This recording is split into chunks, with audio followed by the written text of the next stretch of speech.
There are many art exhibitions at the Holt Festival, and one of the prettiest locations is the Garden House Studio, where I'm meeting James Glennie to tell me more about models and muses.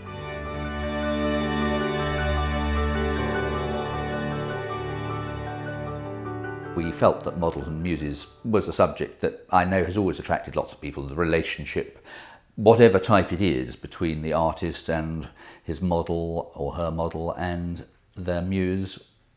You know, they're emotional places, artist studios.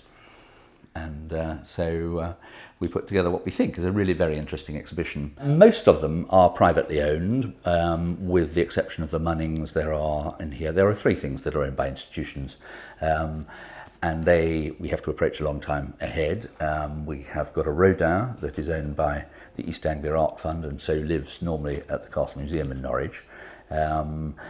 And the Thomas Cooper Gotch we've also borrowed this fantastic painting from a public art gallery. But the remainder, and we like showing private paintings because they're things that you can't otherwise get to see. So the public are going to get a little glimpse of what's normally in somebody else's drawing room, and they won't be able to go to a museum to see them. So it's all the more fun to have private things, really.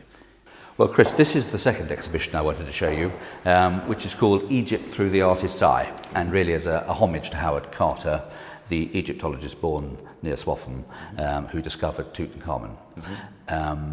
And his story all started at Didlington Hall, which was near his home, and his father, who was an artist, used to teach the daughters of the house how to paint, and he used to go along as a little boy and was fascinated by their fantastic collection they had there of Egyptian stuff.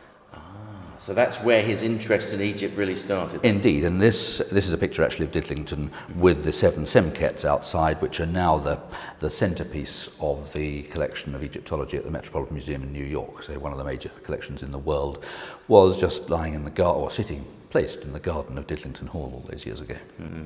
And interestingly, here at the exhibition, you've also got some fabulous documents, haven't you? We've got a great collection that's come to us from a private collection in Ireland, which include, for instance, the handwritten telegram from Howard Carter to the Cairo authorities to say that today we have uncovered the sarcophagus of Tutankhamun.